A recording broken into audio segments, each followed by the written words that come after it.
உங்க லைஃப்ல உங்களோட பிக்கஸ்ட் எனிமி யாருன்னு தெரியுமா? உங்க ஃப்ரெண்டா, இல்ல உங்க சுச்சுவேஷனா? சிலர் என்னன்னு கூட சொல்றீங்கன்னு நினைக்கிறேன். இது எதுவுமே இல்ல, டிஸ்ட்ராக்ஷன் தான் ஒரு மிகப்பெரிய எதிரி. இந்த டிஸ்ட்ராக்ஷன்ஸை கண்ட்ரோல் பண்ண முடியலன்னா உங்களோட லைஃபை நீங்க கண்ட்ரோல் பண்ணவே முடியாது. நம்ம லைஃப்ல நம்ம எல்லாருமே பெரிய பெரிய கோல் வச்சிருப்போம். பணக்காரங்களாகணும், ஃபிட் ஆகணும், சக்சஸ்ஃபுல் மேனா மாறணும்னு. ஆனா டெய்லியும் ரொட்டீனா என்ன பண்ணிட்டு இருக்கோம்? மார்னிங் எழுந்த உடனே போனை ஸ்க்ரோல் பண்ணிருப்போம், நைட் தூங்க போகும்போதும் போனை தான் ஸ்க்ரோல் பண்ணிருப்போம். Reels, scrolling, time waste, repeat. இதுதான் நம்மளோட ரியல் லைஃப். உங்க பிரெயின் எப்படி ஒர்க் ஆகுதுன்னு தெரியுமா? அது ரொம்பவே சிம்பிள். உங்க பிரெயின் எப்பயுமே ஈஸியா ஹாப்பினஸ் கொடுக்குற விஷயத்தை தான் செலக்ட் பண்ணுமே. எக்ஸாம்பிளுக்கு ஒர்க் அவுட் பண்றது ரொம்பவே கஷ்டம், ரீல்ஸ் பார்க்கறது ரொம்பவே ஈஸி. படிக்கிறது கஷ்டம், போன் யூஸ் பண்றது ரொம்பவே ஈஸி. ஸோ நேச்சுரலாவே நம்ம என்ன சூஸ் பண்ணுவோம்? நம்ம ஈஸியா கிடைக்கிறத மட்டும் தான் சூஸ் பண்ணுவோம். அப்ப நமக்கு ரிசல்ட்டும் டிஸ்ட்ராக்ஷனா தான் இருக்கும். இதை நீங்க கவனிச்சிருக்கீங்களா? இது ஒரு லூப் மாதிரி சுத்திட்டே இருக்கும். ஏதாவது ஒரு விஷயத்தை ஸ்டார்ட் பண்ணுவீங்க, டிஸ்ட்ராக்ஷன் ஆவீங்க, அதுல கொஞ்சம் சந்தோஷம் கிடைக்கும், திருப்பி ஃபர்ஸ்ட்ல இருந்து அதே டாஸ்கை ஸ்டார்ட் பண்ணுவீங்க, திருப்பி டிஸ்ட்ராக்ஷன் ஆவீங்க, திருப்பி கொஞ்சம் சந்தோஷம் கிடைக்கும், அது முடிஞ்ச உடனே திருப்பி ஃபர்ஸ்ட்ல இருந்து அந்த டாஸ்கை ஸ்டார்ட் பண்ண போயிடுவீங்க. இது நடக்கிறது ஒரு நாள் இல்ல,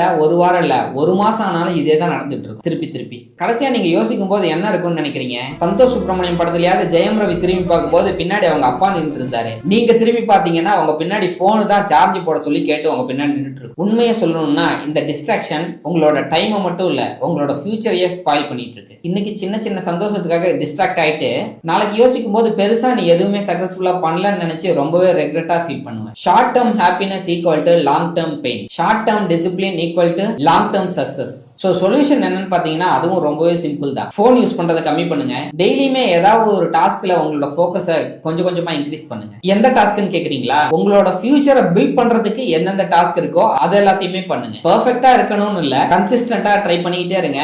0ல இருந்து தான் 100க்கு போக முடியும். எல்லாராலையும் இந்த டிஸ்ட்ராக்ஷன்ஸை கண்ட்ரோல் பண்ண முடியும். ஆனா அதை கண்ட்ரோல் பண்ண ட்ரை பண்றோமா இல்லையான்றதுல தான் இருக்கு நம்ம வின் பண்றதும் வின் பண்ணாம போறதும். இந்த வீடியோ பார்த்த பிறகும் நீங்க அடுத்த ரீல்ஸ் தான் ஸ்க்ரோல் பண்ண போறீங்கன்னா நீங்க பாக்குற ரீல்ஸ்ல யாராவது ஒருத்தர் கார் வாங்கிட்டேன், வீடு வாங்கிட்டேன்னு சொல்லிட்டு இருப்பாங்க. ஆக்சுவலா அதை வாங்கியிருக்க வேண்டியது நீங்க தான்.